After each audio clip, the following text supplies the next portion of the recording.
Okay guys, welcome back to Ashley's Homestead Adventures, and this table had twice as many of these tomatoes on it. These are the tomatoes that I harvested from my garden before the first frost, and I've been just kind of picking out, you know, when they ripen and turn red. It's a beautiful, this is a large barred boar, I think. Anyway, I've been picking them out and taking them to the farm stand when they turn red, or we've been eating them fresh, but I really wanted to get pickled green tomatoes done this year. So in my digital canner is my jars. I've got 7-pint jars in there, and they are sterilizing, and they are done sterilizing now. It says fill jars. I have 3.5 cups of vinegar and 3.5 cups of water with a 1/4 cup of salt, canning salt, in this pot, and we're just heating this up to a boil and dissolving the salt.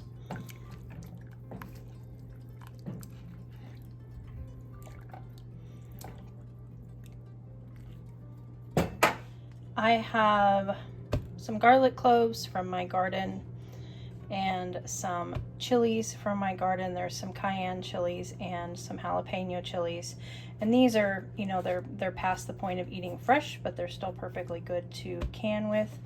And then this is the Monster Bowl colander of green tomatoes that I've gone through and picked off the table, and now I'm going to get these all cut up, put into those jars with 1 pepper and 1 or 2 garlic cloves, as well as a couple of teaspoons of dill and 1 teaspoon of red pepper flakes. And these red pepper flakes are from our garden. I have preserved these from peppers from our garden. The dill is not, though. The dill is purchased. And so we'll get those jars all packed and ready to go into the canner. Okay, here are my jars. I'm just going to drop in some garlic cloves. FYI, this is my mama's recipe. Don't have a lot of things from my mama, but I do have her pickled green tomato recipe. So this is one of the more special recipes that I can all summer long. And we're going to add a pepper to each jar, just 1. I know some of the jars I put 2 garlic cloves, but I'm gonna have just 1 pepper, the whole thing. Okay. Oh my goodness, that dill smells absolutely divine. I'm gonna add 2 teaspoons of dill.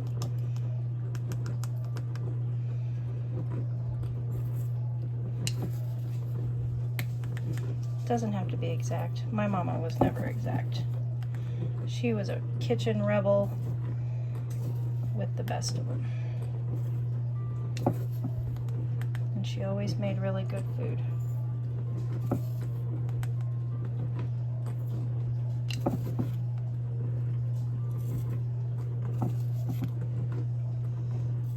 Okay, and then a teaspoon of red pepper flakes. You can add less if you like them less hot.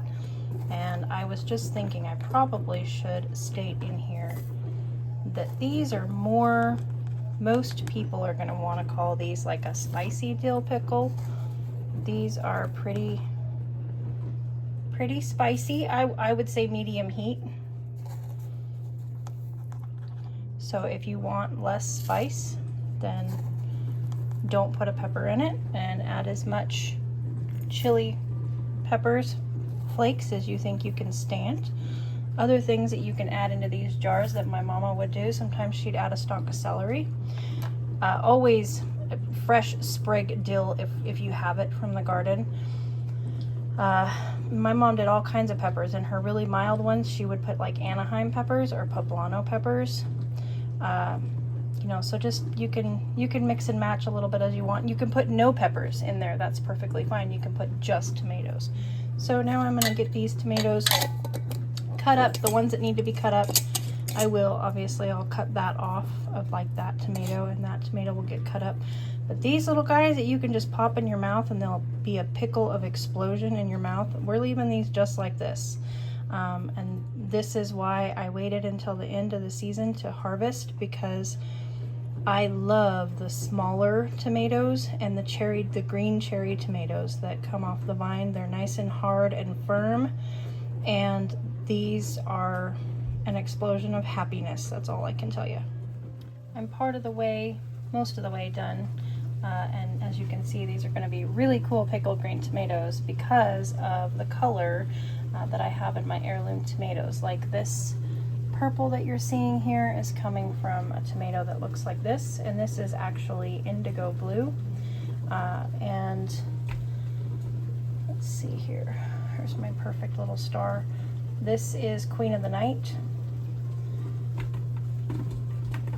And then of course this is a large barred boar that has not turned yet.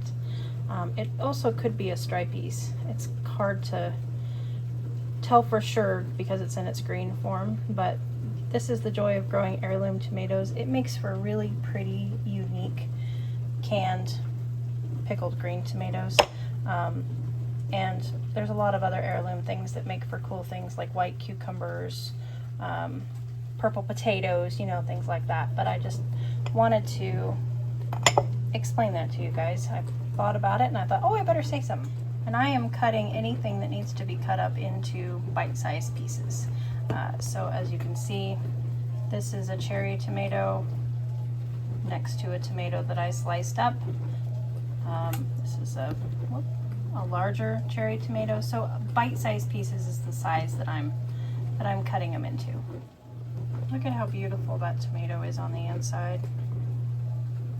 Dang. Okay, I've filled everybody to about a 1/4 inch head space. I've got a few tomatoes left over. The recipe calls for 5.5 pounds, and that's okay because I've got other recipes. I want to do sweet green tomatoes, also pickled green tomatoes. So we've got everybody filled up within 1/4 inch of the jar, you know, give or take here, and I'm gonna now get the liquid poured into them.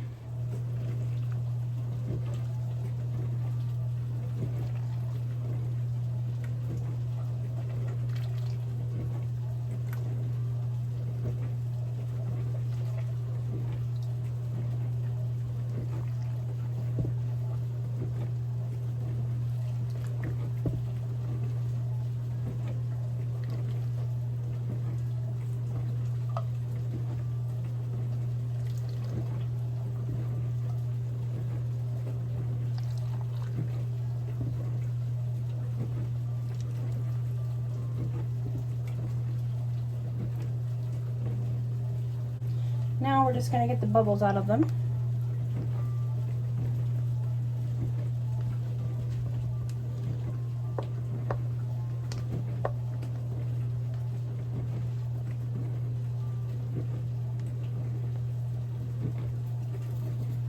Measure that we're at 1/4 inch of juice.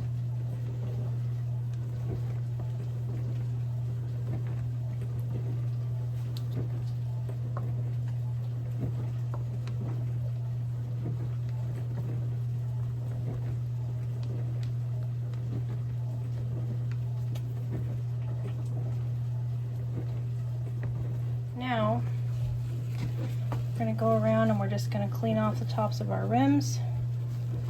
Make sure that there's none of that dill hanging out there. And I know that some of these are sticking up a little bit higher than 1/4 inch, even higher than the rim in some cases, and that's okay. I've pushed them all down and made sure that we have 1/4 inch of headspace once we push them all down, even with the liquid. And these guys will shrink down a ton when they cook. And so if you don't fill them pretty full, you end up with half full pickle jars. So I've learned over the years that it's okay if they're bobbing a little bit above. We will be all right.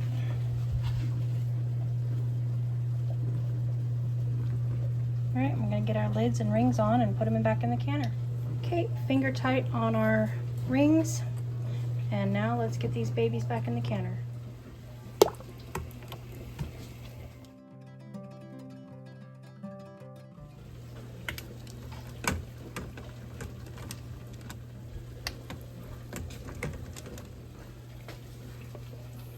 Okay, we need to put a little bit more water on top of these. We are water bath canning them, and they need to have 1 inch of water above the tops of the jars.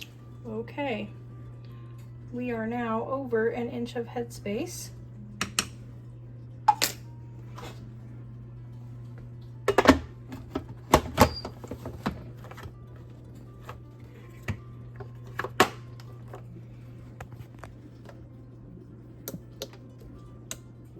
There we go. Okay, it is all done. It is about 25 minutes later.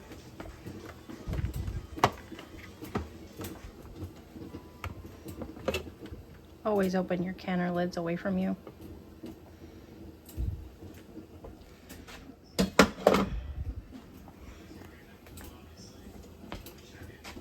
Ooh, it looks pretty good. Let's get these babies out.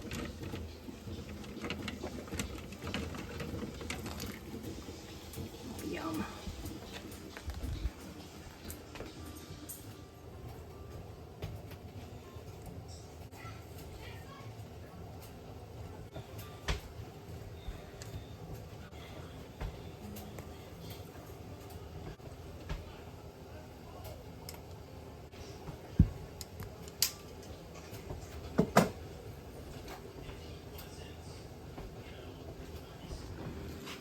Well, they look pretty yummy to me.